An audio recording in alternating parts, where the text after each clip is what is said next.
Bonjour et bienvenue pour une nouvelle vidéo de Claricréa.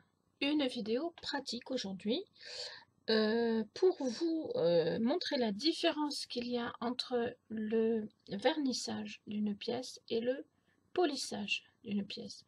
On ne parle pas du tout de ponçage, mais de polissage, c'est-à-dire avec ce petit outil là qui pour ma part est monté sur une Dremel. Alors vous la voyez pas, mais il y a tout un fil, un cordon, je ne sais pas comment on peut dire. Voilà, c'est une Dremel que j'ai et donc c'est manuel. Voilà. J'ai préparé donc mon vernis avec un pinceau. J'ai préparé ma cire Renaissance que je viens de recevoir. Comme ça, je vais en même temps vous montrer les effets, même si la Sphère Créative a fait une super vidéo là-dessus, donc je ne rentrerai pas sur de la longueur avec la cire Renaissance. Je veux juste vous montrer en fait la différence entre le vernis, le polissage. Et je vais pousser un petit peu plus loin, c'est-à-dire que voilà, j'ai pris ici des pièces que j'avais faites il y a quelques temps, dans mes débuts de pâte transparente, la translucente. Voilà, il faut que je me mette à... Et donc là, j'avais mis de la translucide sur une pièce que j'avais collée sur une autre pièce, donc, mais la translucide n'était pas bien étalée, du coup, c'était pas joli, donc je les ai jamais utilisées. Je les ai jamais, ni même pensé. Donc je vais essayer de faire du vernissage et du lustrage sur des pièces non poncées pour deux raisons. D'abord pour voir si sans ponçage c'est joli ou pas, et puis pour voir quand même la différence entre le vernis et le fait de polir. Voilà. Donc ça. Ensuite nous passerons à cette petite croix que je n'ai pas terminé parce que je ne l'ai pas poncé beaucoup. J'ai fait le premier ponçage, c'est-à-dire le grain 250, 240, 250. Voilà, donc on voit que le ponçage est commencé mais qu'il n'est pas terminé. On voit des traits, voilà, c'est pas nickel. On va aussi poncer, pas poncer, polir ce genre de pièces. Voilà, pour avoir un résultat. Là, pour l'instant, vous le voyez, pas du tout poli. Voilà, j'ai deux autres pièces là à polir. Alors celle-là, je vous la montre pas tout de suite parce que celle-là est polie déjà. Donc je ne vais pas vous montrer tout de suite le résultat escompté. Je vais commencer donc par ici, donc mettre du vernis. Donc ce sont des pièces que je n'utiliserai pas. C'est la raison pour laquelle je me permets d'en vernir une et de poncer et de polir l'autre. J'arrête pas de dire poncer au lieu de polir, mais c'est... j'ai pourtant un vernis qui me plaît beaucoup parce que c'est un vernis glacificateur, donc il fait un petit peu l'effet résine, c'est-à-dire qu'il ne faut pas l'étaler de trop. Il faut l'étaler un petit peu, c'est normal, hein, mais il ne faut pas l'étaler de trop dans le sens où il ne faut pas l'étirer, voilà exactement le terme. Pour que il y ait un peu de matière et que en séchant il va se reformer, et donc normalement ça ne fait pas de traits de pinceau. Pour autant ce n'est pas forcément parfait. Des fois il faut refaire, des fois il m'arrive de reponcer une pièce pour la revernir parce que le vernis n'a pas bien pris ou parce qu'il n'a pas eu le temps de sécher comme il faut et qu'il a collé à autre chose. Enfin voilà. Le vernis, ça a quand même ses limites, on va dire. Même si je suis absolument fan du vernis depuis très longtemps, surtout de celui-là, là, le vernis glacificateur de chez Cléopâtre. Je continuerai donc de m'en servir pour les pièces qu'on ne peut pas polir, hein, mais par exemple, ce genre de pièces qu'on ne peut pas polir tout simplement parce que il y a dessus un tampon, enfin c'est pas un tampon là, c'est un pochoir, et que voilà, je peux pas le poncer non plus puisque sinon tout partirait et ce serait inutile. Donc voilà, sur ce genre de pièces, je vais continuer à vernir ou à résiner. Ça dépendra de mes inspirations du moment, à savoir quand même que la résine a un certain coût, donc je ne peux pas tout résiner non plus. Voilà, donc on va laisser sécher celui-là, mais déjà vous voyez un petit peu l'effet. Non, vous voyez pas l'effet parce que là pour l'instant il y a des effets un peu blancs. Donc voilà, enfin je vais que je fasse pas de bêtises, je vais le laisser sécher. Je vais nettoyer mon pinceau parce que sinon il va sécher dans le vernis. Alors je le nettoie momentanément comme ça, je le nettoierai mieux après, hein. Voilà. Voilà, comme ça mon pinceau ne reste pas dans le vernis, parce que le but c'est quand même pas de le perdre, mon pinceau. C'est un très chouette pinceau en plus. Voilà, donc, hop, voilà mon pinceau, c'est fait. Donc je vais utiliser ma Dremel pour polir cette partie maintenant, de façon à vous montrer déjà une première différence. Bien évidemment, ça ne donnera pas l'effet, comment dire, d'une pièce qui aurait d'abord été polie, qui aurait d'abord été poncée, je vais y arriver, avant d'être polie, hein. Mais c'est quand même pour voir la différence. Donc je mets ma Dremel sur 2 ou 3, voilà, et tout simplement, je vais tenir ma pièce sur un côté et je vais venir, hop là, il faut quand même faire attention parce que c'est vite fait. Il m'est arrivé de casser une pièce, une très belle pièce en plus. Voilà, c'est des choses qui peuvent arriver.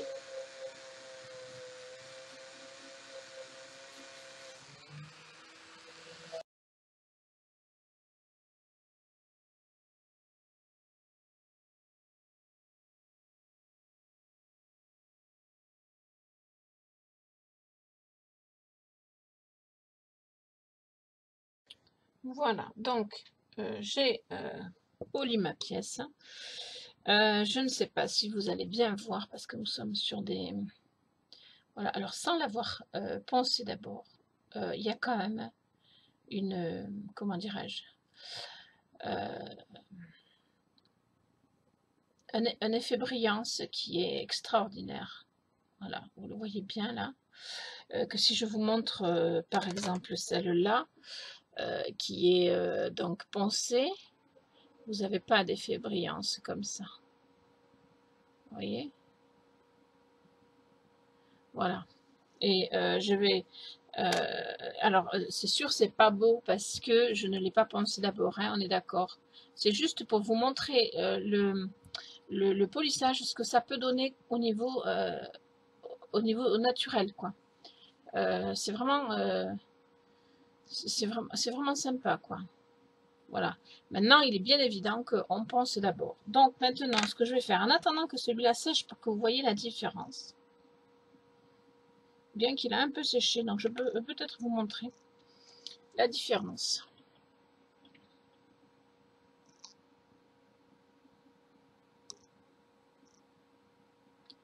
Voilà. Je vais essayer de me mettre au jour comme il faut. La brillance est à peu près la même. Celle-là, je dirais même que celui-là brille plus que celui-là.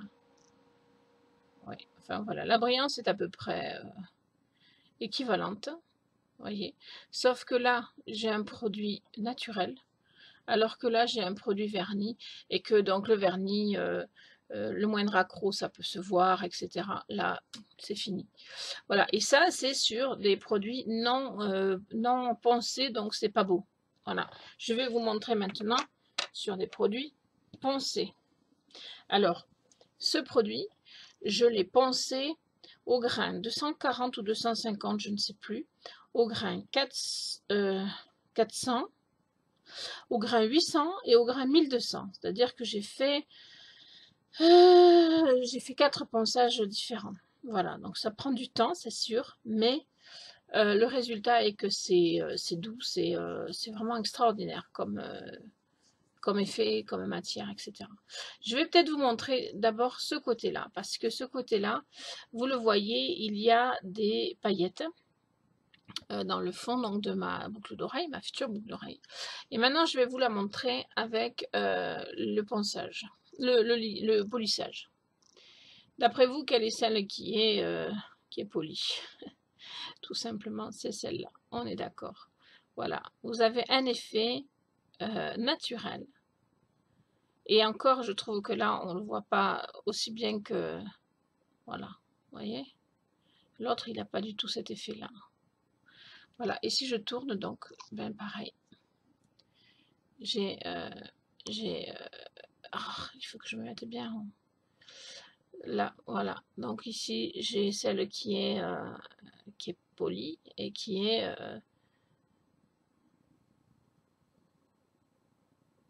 voilà, qui est déjà superbe.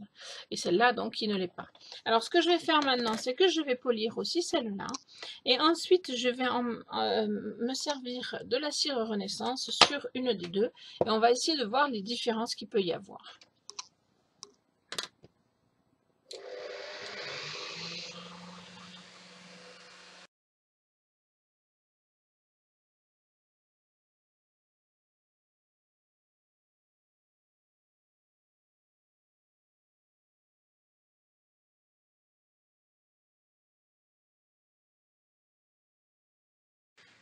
Alors, avant de continuer, je vais juste vous montrer. Ici, je n'ai poli qu'un seul endroit. Alors, on va essayer de le trouver avec la brillance. Voilà. Voilà, je pense que vous le voyez. Là, il n'y a pas photo. L'endroit qui est poli, vous le voyez. Vous le voyez très bien. Voilà. Donc, il n'y a vraiment pas photo. C'est superbe. Et ça mérite de s'attarder sur le polissage. Donc, c'est vrai que c'est un petit investissement pour avoir le matériel pour polir. Mais ça vaut vraiment le coup parce que là, vous avez des créations qui sont nickel. Et qui ne bougeront pas. Donc, je continue.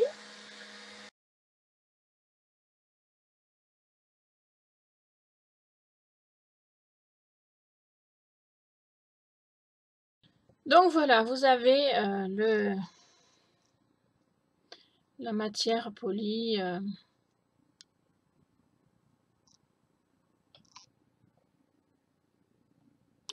Les deux côtés, on va y arriver, comme ça.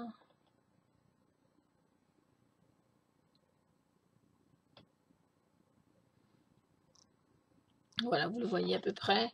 Hein, alors, je vais, sur ce côté-là, parce que je pense que ça se verra mieux, je vais vous montrer un petit peu, pardon, l'effet de la cire Renaissance. À savoir que quand même, sur la vidéo, vous ne voyez pas bien l'effet que j'essaye de vous montrer. C'est dommage, mais voilà, voilà, c'est dommage, mais voilà. En tout cas, vous pouvez me faire confiance. C'est de la bonne finition. Alors, si j'ai bien suivi la vidéo de la sphère créative, il faut très peu de cire à mettre sur la création. Voilà. Et ensuite, il faut attendre que ça sèche. Donc, je vais en mettre un petit peu. Voilà, je l'étale bien. Et j'attends un tout petit peu que ça sèche. Pendant ce temps, je m'essuie le doigt. Et puis, je vais repolir par-dessus. De façon à voir s'il y a un effet supplémentaire ou pas. Sachant que de toute façon, moi, ce n'est pas l'effet que je recherche. Ce que je recherche, c'est la protection de mes créations. Et de ce point de vue-là, je n'ai aucune inquiétude. Avec la cire Renaissance, ça va être au top. Voilà, donc celle-là, c'est celle que j'ai gardée telle que pour essayer de vous montrer la différence, si toutefois c'est possible sur la vidéo. Hein. Et donc, je vais repasser un coup sur celle-là et je vous montre tout de suite.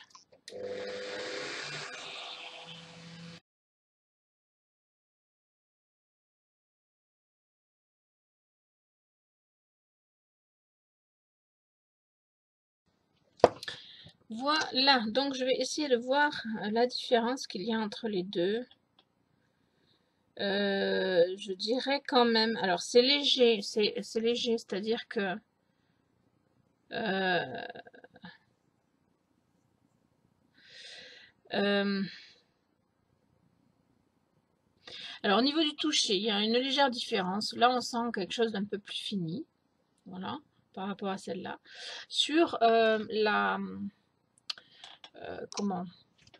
Sur la brillance, je ne pense pas qu'il y ait une grande différence. Mais il y a une espèce d'effet finition, vraiment. Alors, vraiment, j'adore. Je suis super contente parce qu'en fait, je vois que mes créations vont être vraiment bien protégées, bien finalisées en fait, grâce à cette cire et grâce au polissage, hein, bien sûr, mais grâce à la cire en plus. Alors ça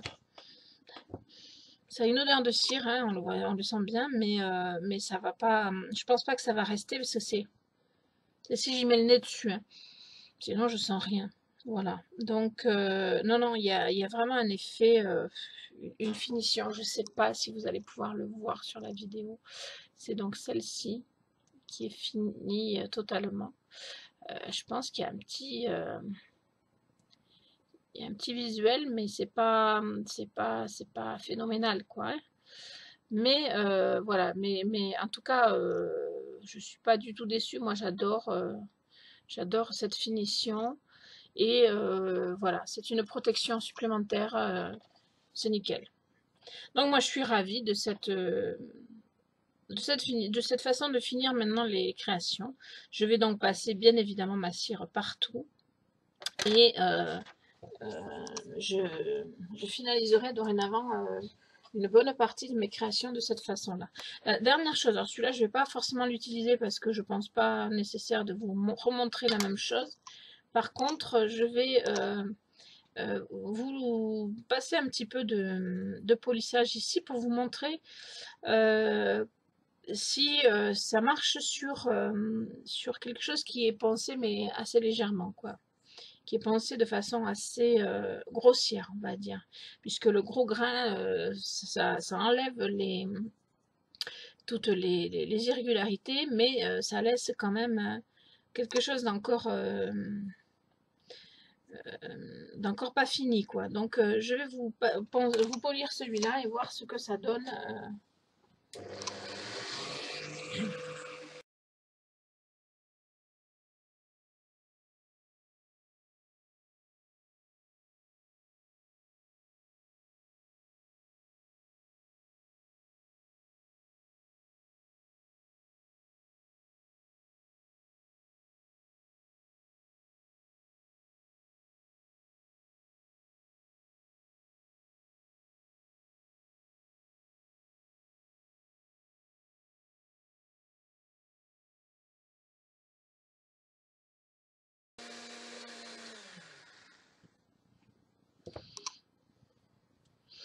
Voilà.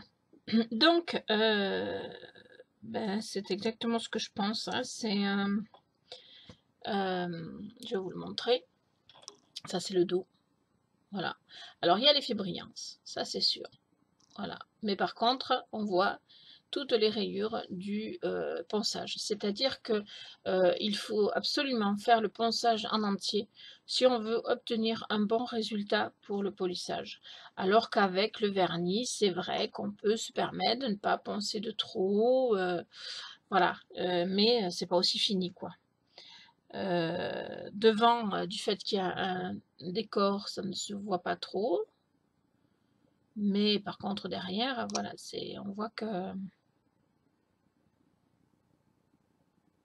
on voit que c'est pas ça, quoi. Donc voilà, mon conseil, c'est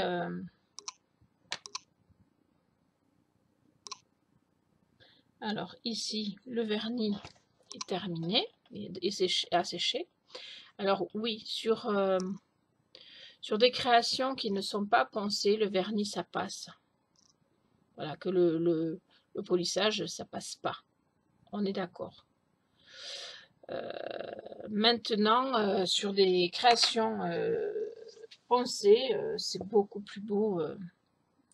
C'est beaucoup plus beau le polissage. Voilà, de ce côté et de ce côté. Maintenant, c'est dommage hein, parce que vous ne voyez pas bien ce que moi je vois, vous ne le voyez pas et ça me désole, mais c'est vraiment... je vous conseille d'essayer. Essayer, c'est l'adopter. Je ne suis pas quelqu'un d'aventurière au niveau...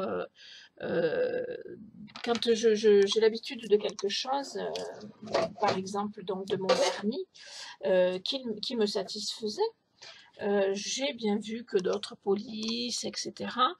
Et je ne me suis pas dit, waouh, tout de suite, je vais essayer. Non, non, j'étais sceptique parce que, non pas parce que je croyais pas à ce que me disaient les autres ou ce que certaines vidéos pouvaient montrer, mais juste je me disais, mon vernis me convient, est-ce que ça vaut le coup de tenter, est-ce que ça vaut le coup d'investir pour tenter quelque chose de différent, etc.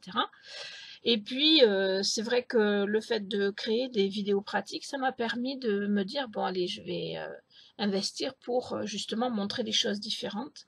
Et donc du coup, j'ai acheté, alors la Dremel, je l'avais déjà, j'ai acheté donc les petits pompons, là, je sais pas comment on appelle ça, pour le polissage. Alors, je les ai achetés sur le site Polir Malin, il suffit de taper sur Google Polir Malin, vous trouverez facilement. C'était un lot de 6 pour 16 € et quelqu'un, donc il y en a pour un petit moment de polissage. Hein. Voilà.